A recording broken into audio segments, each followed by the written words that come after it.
Et si le lieu le plus mystérieux de la Bible, le berceau symbolique de toute l'humanité, avait un lien oublié avec l'Afrique?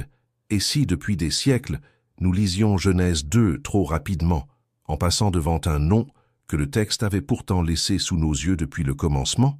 Ce nom, c'est Cush, un nom ancien, un nom biblique, un nom lié dans de nombreux passages à l'Afrique, à la Nubie, à l'Éthiopie ancienne, aux terres situées au sud de l'Égypte.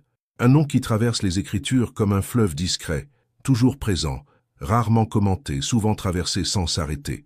Et pourtant, quand on parle du Jardin d'Éden, quand on parle des origines bibliques de l'humanité, quand on parle des 4 fleuves du paradis, combien de fois entend-on parler de Cush?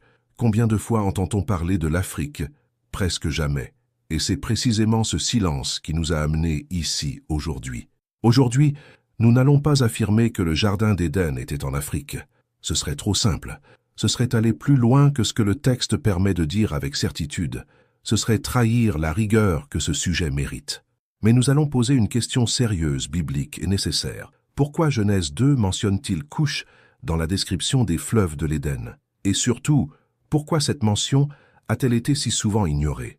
Restez jusqu'à la fin, parce que ce sujet n'est pas seulement une question de géographie ancienne. C'est une question de mémoire, une question de foi, une question de regard, une question sur la manière dont nous avons appris à lire la Bible et sur ce que nous avons peut-être cessé de voir. Bienvenue sur Afrique prophétique. Si ce travail vous aide à redécouvrir l'histoire biblique, les textes anciens et la mémoire spirituelle de l'Afrique, abonnez-vous à la chaîne. Partagez cette vidéo avec quelqu'un qui aime chercher la vérité avec sérieux, foi et humilité.